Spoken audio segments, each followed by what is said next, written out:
பண்டைய காலத்தில்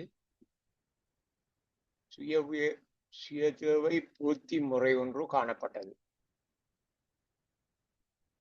சுயதேவை பூர்த்தி முறை என்பது தனக்கு தேவையானவற்றை தானே உற்பத்தி செய்து கொள்வது.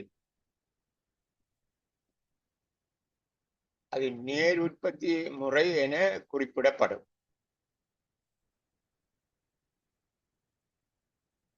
அந்த காலகட்டத்தில்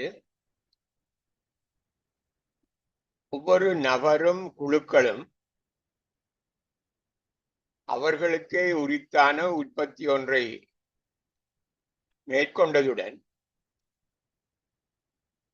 காரணமாக அவ்வுற்பத்தி தொடர்பாக அவர்களுக்கு சிறப்பான தேர்ச்சி ஏற்பட்டது. அது சிறப்பு தேர்ச்சி என அழைக்கப்படும்.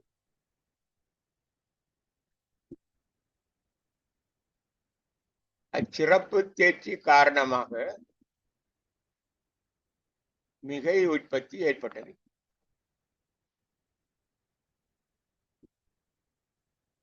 இக்கால பகுதியில் இம்மிகை உற்பத்திகள் வேறு பொருட்களை உற்பத்தி செய்பவர்களுடன் பரிமாறிக்கொள்ளப்பட்டது. அதனால் வியாபாரம் தோன்றியது. கொள்வனவும் விற்பனையும் தோன்றியது. ஒரு பொருளை கொடுத்து மற்றொரு பொருளை பெற்றுக் கொள்ளுதல் தோன்றியது. வியாபாரம் இதில் தோன்றியது. மிகை உற்பத்தியை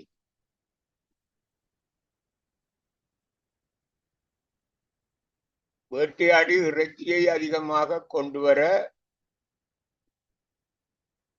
தேர்ச்சி பெற்ற ஒருவர் பல வகைகள் காய்கறிகளை பறித்து வருவதில் தேர்ச்சி பெற்ற ஒருவரிடம் இந்த உற்பத்தியுடன் மிகை உற்பத்தியுடன் பரிமாறிக்கொண்டனர். இதே பண்டமாற்று முறை. இந்த பண்டமாற்று முறையின் விருத்திதான், அதாவது ஒரு பொருளை கொடுத்து புதிய பொருளை பரிமாறிக்கொள்ளுகின்ற முறை காரணமாக வியாபாரம் ஆரம்பித்தது. மிகை உற்பத்தி மற்றோர் மிகை உற்பத்தியுடன் பரிமாற்றி செய்தல் பண்டமாற்று முறை என அழைக்கப்பட்டது. பண்டமாற்று முறையில் பல்வேறு குறைபாடுகள் காணப்பட்டன.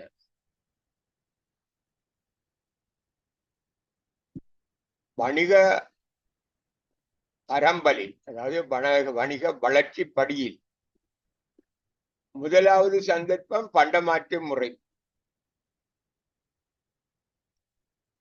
பண்டமாற்று முறையின் காரணமாக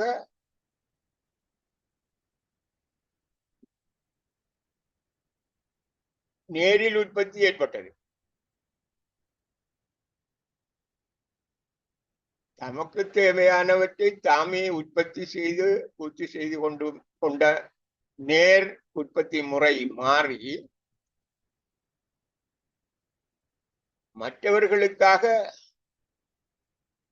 மற்றவர்களுடன் பரிமாறிக்கொள்வதற்காக, பண்டமாற்று செய்து கொள்வதற்காக மிகையாக உற்பத்தி செய்கின்ற முறை நேரில் உற்பத்தி முறை என குறிப்பிடப்பட்டது.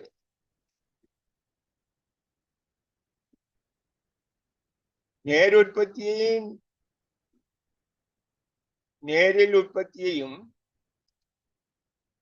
நாம் இனங்காண பல்வேறு உதாரணங்களை பார்க்க முடியும். வீட்டிலே குடும்பத்தில் இருக்கின்ற இல்லத்தரசிகள் தமது வீட்டு தோட்டத்தில் உற்பத்தி செய்யப்படும் கீரை வகைகளை நாளாந்த வீட்டு நுகர்வுக்காக பயன்படுத்துதல் நேரு உற்பத்தி ஆகும். இது சொந்த தேவைக்கான உற்பத்தி. இது நேரு உற்பத்தி. மிகச் சிறிய கோழிப்பண்ணை ஒன்றை நடத்தி செல்லும் ஒருவர் அதன் மூலமாக கிடைக்கும் முட்டைகளை, தமது தேவைக்கு மேலதிகமாக கிடைக்கும் முட்டைகளை அருகில் இருக்கும் சில்லறை வியாபார நிலையத்துக்கு விநியோகித்தல் நேரில் உற்பத்தியாகும். அது தனது தேவைக்கு மிஞ்சி மேலதிகமாக உற்பத்தி செய்தலை குறிக்கிறது. மேலதிக உற்பத்தி அதாவது வியாபாரத்துக்காக பண்டமாற்றி செய்வதற்காக உற்பத்தி செய்தல் நேரில் உற்பத்தி. இனிப்பு பண்டங்களின் உற்பத்தியில் திறமையுடைய ஒருவர் ஒரு வைபவம் ஒன்றுக்கு தேவையான இனிப்பு பண்டங்களை வழங்குவதற்காக அவர்களிடம் கட்டளையை பொறுப்பேற்றல் நேரில் உற்பத்தியாகும். இது சொந்த தேவைக்கான உற்பத்தி அல்ல. இது மற்றவர் தேவைக்காக உற்பத்தி செய்தல். இது நேரில் உற்பத்தியாகும். ஒரு பசுமாட்டை வளர்க்கும் கிராமப்புற வீடொன்றில் பாவனைக்காக தயிர் உற்பத்தி செய்தல். இது நேரு உற்பத்தி ஆகும். இது சொந்த தேவைக்கான உற்பத்தி ஆகும். சேனை பயிற்சிகையில் ஈடுபடும் வேலவனின் மனைவி சோளக்குலைகளை அவித்து வீட்டின் முன் பிரதான வீதியோரத்தில் வைத்து விற்பனை செய்தல் நேரில் உற்பத்தி ஆகும். இது அவர்கள் மேலதிகமான உற்பத்தி. இது மேலதிகமாக உற்பத்தி செய்து அதை விற்பனை செய்கிறார்கள், அவர்களோட சொந்த தேவைக்கில்லை. இது நேரில் உற்பத்தி ஆகும். ஆடை வகைகளை தைப்பதில் திறமை உள்ள கண்ணம்மா தனது 4 பிள்ளைகள், கணவர்கள் ஆகியோருக்கு தேவையான ஆடைகளை தாமே தைத்துக் கொள்கிறார். இது சந்தைக்கான உற்பத்தி அல்ல, இது விற்பனை செய்வதற்கான உற்பத்தி அல்ல, பரிமாறிக்கொள்வதற்கான பண்டமாற்றி செய்வதற்கான உற்பத்தி அல்ல. இது நேர் உற்பத்தி ஆகும். இந்த முறை அது பண்டமாற்று முறை, அதாவது மற்றவர் சேவைக்காக பொருட்களை மிகையாக உற்பத்தி செய்து பரிமாற்றுகின்ற முறை வணிகத்தின் முதலாவது படிமுறையாகும், வளர்ச்சி படிமுறையாகும். பண்டமாற்று முறை தொடர அதில் பல குறைபாடுகளை இனங்கண்டு கொண்டார். பண்டமாற்று வியாபாரத்தின் போது மனிதர்கள் பல இடர்களை சந்திக்க நேர்ந்தது. தனது மிகையை கொடுத்து தனக்கு தேவையானவற்றை பெற்றுக்கொள்ள தனக்கு தேவையானவர் இருக்கும் இடத்தை தேடிச் செல்ல வேண்டும். அவருக்கு அவர் மிகையை கொடுக்க ஆயத்தம், ஆனால் கொடுக்க இருப்பது அவருக்கு தேவையானதாக இருக்க வேண்டும். அப்படி இல்லாத இடத்தில் பண்டமாற்று வியாபாரம் இடம்பெற வாய்ப்பில்லை. இந்த நிலைமை இரட்டை தேவை பொருத்தமின்மை என குறிப்பிடப்படும். மீன்கள், பழ வகை, காய்கறிகள் போன்றவற்றை பண்டமாற்றி செய்ய இரட்டை தேவை பொருத்தம் உள்ளவரை தேடி கண்டறிய நாள் எடுக்குமானால்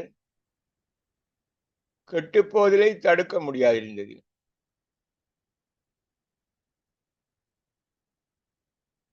சில பொருட்களை எவ்வாறு பண்டமாற்றி செய்வது என்பது பிரச்சனையாக இருந்தது. ஒரு மாடு மிகையாக வைத்திருப்பவர்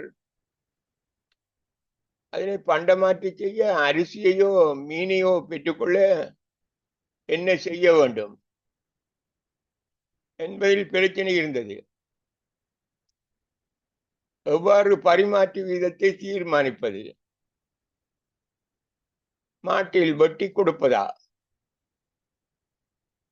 பொருளின் பெறுமதியை எவ்வாறு அளவிட்டு பரிமாறிக்கொள்வது? தேவையில் பொருத்தமுள்ளவரை தேடி கண்டுபிடிப்பதில் சிரமம் மட்டுமல்லாது சில பொருட்களை கொண்டு செல்வதிலும் சிரமம் இருந்தது. இத்தகைய சிரமங்களை அனுபவித்தவர்களுக்கு பண பயன்பாட்டின் தோற்றம் அவற்றை போக்கிக் கொள்வதற்கு காரணமாக அமைந்தது. பண பயன்பாட்டின் முதலாவது படிமுறை பரிமாற்று ஊடகமாக பல்வேறு பொருள்கள் பயன்பாட்டுக்கு வந்தமையாகும். முதலில் புகையிலை, சிப்பி, நண்டு போன்றவை பணமாக பயன்படுத்தப்பட்டிருக்கிறது. பின்னர் உலோக வகை பணமாக பயன்படுத்தப்பட்டது.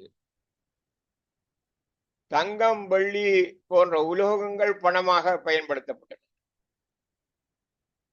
உலோக கட்டிகள் பணமாக பயன்படுத்தப்பட்டது. உலோகங்கள் என்றால் உலோக கட்டிகளை பணமாக பயன்படுத்தின. பின்னர் உலோகங்களினால் செய்யப்பட்ட நாணயங்களை பயன்பாட்டுக்கு கொண்டு வந்தனர். பல்வேறு அளவுகளை கொண்ட உலோகத் துண்டுகளில் முகப்பில் குறிப்பிட்ட பெருமானம் குறிப்பிடப்பட்டது. இதனால் வெவ்வேறு பெறுமதி கொண்ட நாணயங்கள் புழக்கத்துக்கு வந்தது.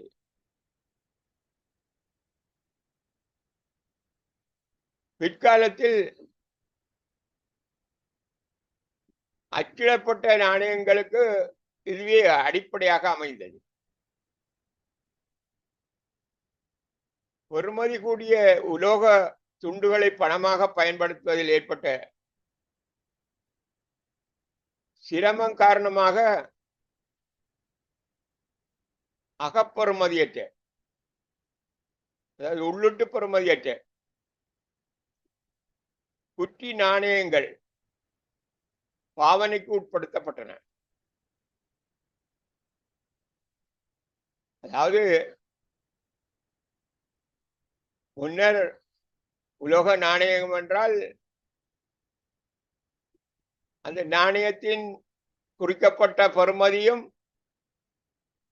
அந்த உலோகத்தின் பெறுமதியும் ஒன்றாக இருந்தது. பின்னர் அவ்வாறு இல்லாது உள்ளிட்டு பெறுமதியற்ற நாணயங்கள், குட்டி நாணயங்கள் பாவனைக்கு உட்படுத்தப்பட்டன. ஒரு சிறியதொரு செப்பு உலோகத்துண்டில் அதிக பெறுமதி குறிக்கப்பட்டது.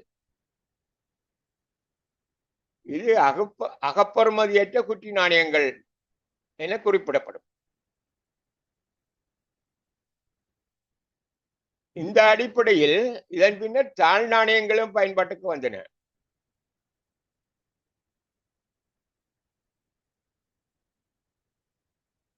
ஒரு தாளில் 1000 ரூபாய் என குறிக்கப்பட்டிருக்கிறது. அந்த தாள் 1000 ரூபாய் பெறுமதி இல்லை. தாள் ஒரு சதத்துக்கும் பெறுமதியற்ற ஒரு தாள் துண்டு. ஆனால் அது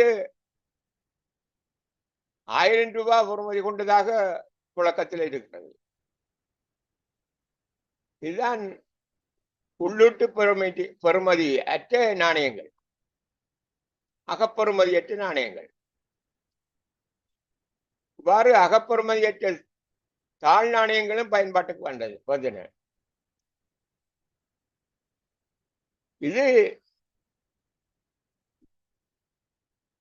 இத்தகைய அகப்பெறுமதியற்ற நாணயங்கள்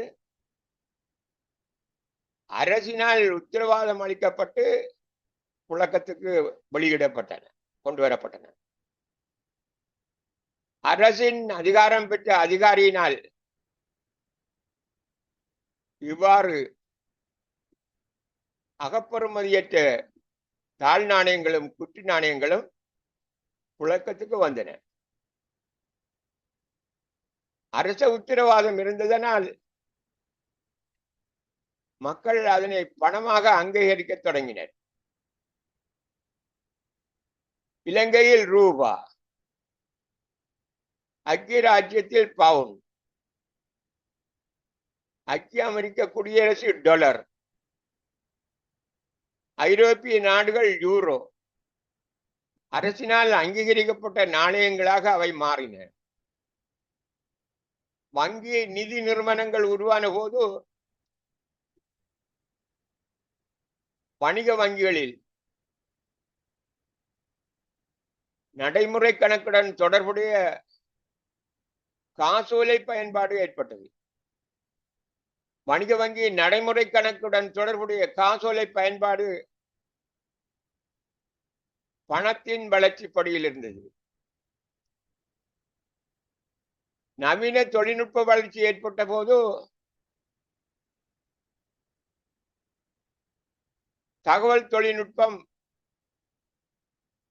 எண்மான தொழில்நுட்பம் பண பயன்பாட்டில் வரவட்டை, கடனட்டை, முற்பட கொடுப்பனவு அட்டை, கடன் மாற்றுகை முறை, மைக்ரோசிப், மொபைல் கேஷ் என்பன பயன்பாட்டுக்கு வந்தன. வணிக பரம்பலி, அதாவது வணிகத்தின் வளர்ச்சி படியில் பண்டமாற்றுக்கு அடுத்ததாக இடம்பெற்ற வளர்ச்சி பணத்தின் படிமுறை வளர்ச்சியாகும். காலப்போக்கில் ஐரோப்பிய நாடுகளில் ஏற்பட்ட கைத்தொழில் புரட்சி காரணமாக அதுவரையில் இருந்து வந்த குடிசை கைத்தொழில்கள் பாரியளவு கைத்தொழில்கள் என்னும் நிலைமைக்கு மாறியது. இதன் காரணமாக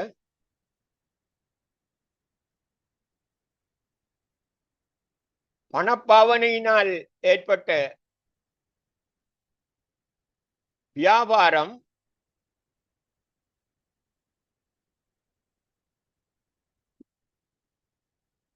மேலும் விரிவடைந்தது.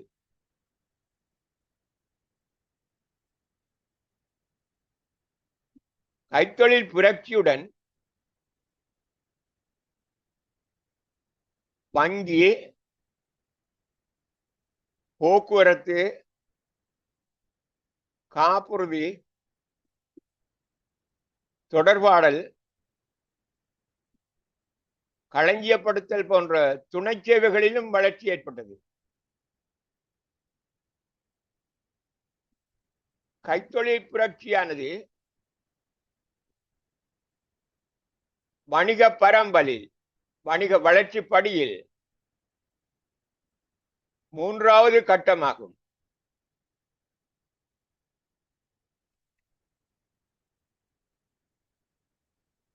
வியாபாரம் மற்றும் துணை சேவைகளின் சேர்க்கை வர்த்தகம் என குறிப்பிடப்படும். வியாபாரமும் துணை சேவைகளும், துணை சேவைகள் என்பது பண்டமாற்றுக்கு, பரிமாற்றுக்கு, பணத்தை கொடுத்து பொருளை கொடுத்து பணத்தை பெற்று பணத்தை கொடுத்து பொருளை வாங்குகின்ற முறை வியாபாரம் எனப்பட்டது. கொள்வனவு விற்பனை, கொள்வனவும் விற்பனையும், பொருட்களை வாங்கி விற்பனை செய்தல் வியாபாரம் எனப்பட்டது. இந்த வியாபாரம் வளர்ச்சி பெற்று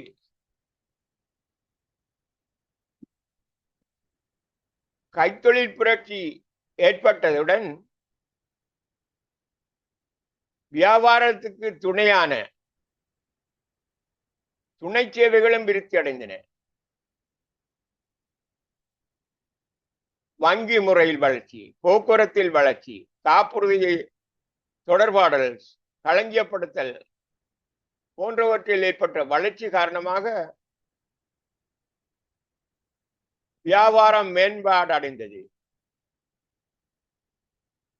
வியாபாரமும் துணை சேவைகளும் சேர்த்து வர்த்தகம் என குறிப்பிடுவோம்.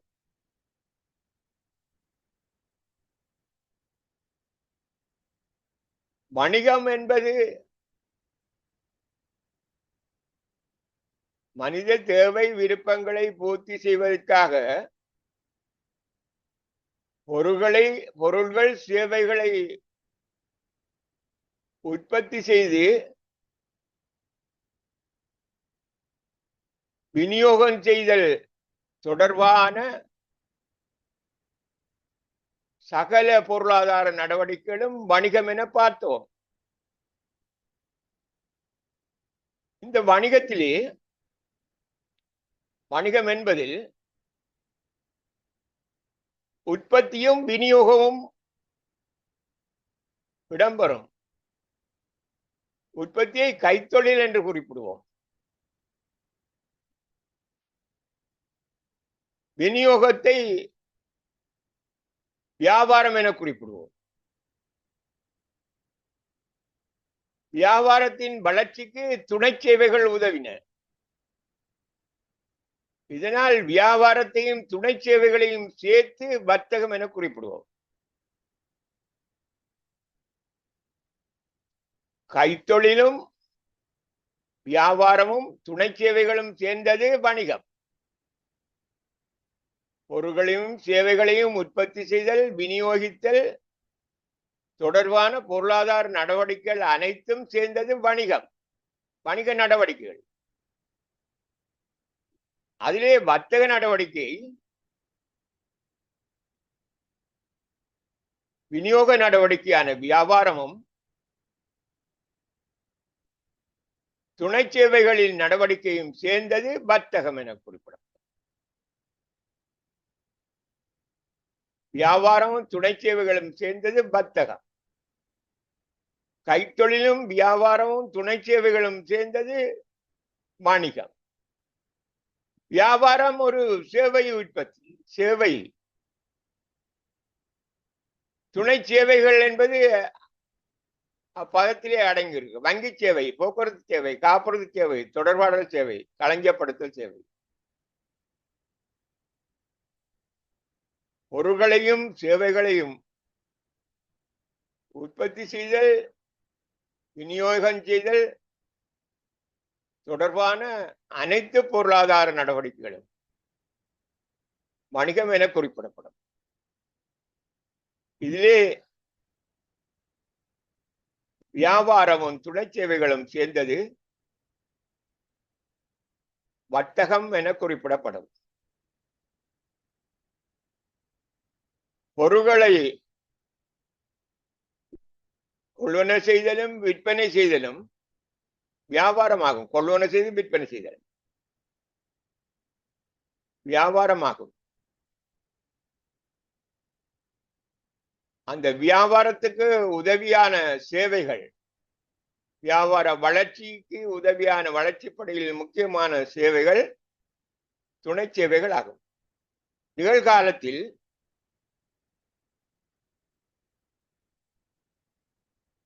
வணிகமும் வர்த்தகமும்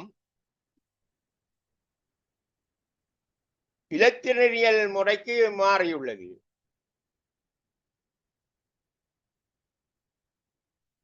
வர்த்தகமும் வணிகமும் இன்று தகவல் தொழில்நுட்பத்தை அடிப்படையாக கொண்ட யுகத்தில்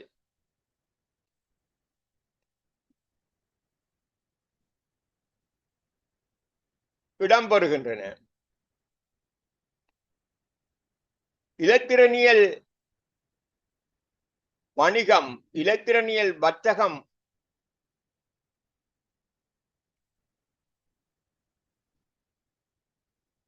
சிறப்பான முறையில் இடம்பெற்று வருகிறது.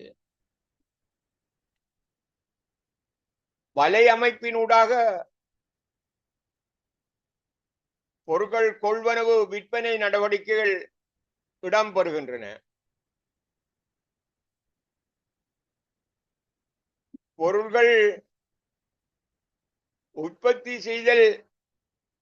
செய்து விநியோகித்தல் தொடர்பான நடவடிக்கைகள் இலத்திரனியல் வர்த்தகம் எனப்படும். அதாவது விநியோக நடவடிக்கைகள் வலை அமைப்பினூடாக கொள்வனவு விற்பனை நடவடிக்கைகள் இடம்பெறுவது இலத்திரனியல் வர்த்தகம் எனப்படும். வணிகத்துக்குரிய அனைத்து நடவடிக்கைகளும் வலையமைப்பினூடாக மேற்கொள்ளப்படுவது இலத்திரனியல் வணிகம் எனப்படும். அது உற்பத்தி நடவடிக்கைகளும் விநியோக நடவடிக்கைகளும் இரண்டும் இலத்திரனியல் முறையில் இடம்பெறுமானால் அது இலத்திரனியல் வணிகம் எனப்படும். விநியோகம் மட்டும், அதாவது வியாபாரமும் துணை சேவைகள் மட்டும் இலத்திரனியல் வலையமைப்பினூடாக இடம்பெறுமானால் அது இலத்திரனியல் வர்த்தகம் எனப்படும். நாம் வணிகம் என்பதை கைத்தொழில் உற்பத்தி, கைத்தொழில், வியாபாரம், துணை சேவைகள் மூன்றையும் இணைத்து வணிகம் என குறிப்பிடுவது போல, வியாபாரத்தையும் துணை சேவைகளையும் இரண்டையும் மட்டும் இணைத்து வர்த்தகம் என குறிப்பிடுவது போல, இலத்திரனியல் முறையில் இடம்பெறும் உற்பத்தி,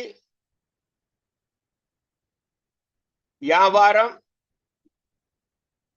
துணை சேவைகள் அனைத்தும் இலத்திரனியல் வலையமைப்பின் ஊடாக இலத்திரனியல் முறையில் இடம்பெறுமானால் அதனை இலத்திரனியல் வணிகம் என குறிப்பிடுவோம். வியாபாரம், கொள்வனவு, விற்பனை, துணை சேவை நடவடிக்கைகள்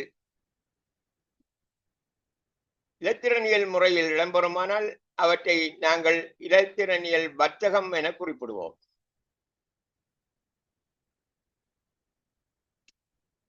தகவல் யுகமானது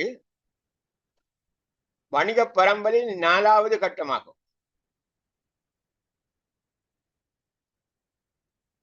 எழுத்தாவணங்கள் என்று வணிக தகவல்களை பரிமாறிக்கொள்ள முடிதல், வணிக நடவடிக்கைகளை விரைவாக மேற்கொள்ள முடிதல்,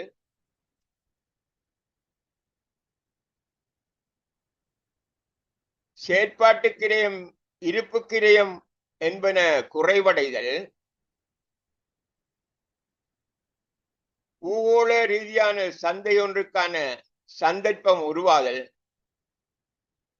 என்பன வளர்ச்சிப்படியில், வணிக வளர்ச்சிப்படியில் 4வதும் இறுதியாகவும் இப்போது ஏற்பட்டிருக்கும் நிலையுமாக இருக்கிறது.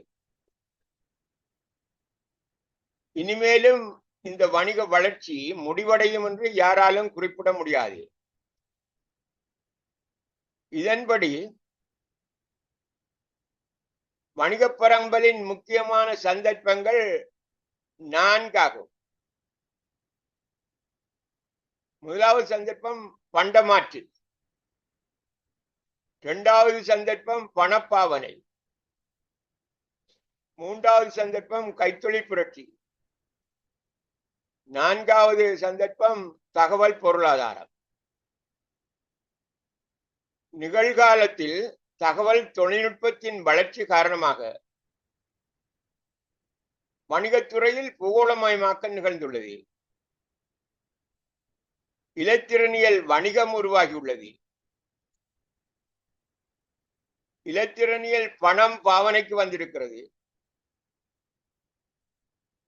சூழல் தொடர்பான அவதானம் எல்லோர் மத்தியிலும் ஏற்பட்டுள்ளது. வணிகங்களின் சமூக பொறுப்பு தொடர்பில் கூடிய கவனம் செலுத்தப்படுகிறது. பொருட்கள் சேவைகளின் தரம் உயர்வடைந்துள்ளது. வாடிக்கையாளர்களது சிரமங்கள் குறைவடைந்துள்ளது.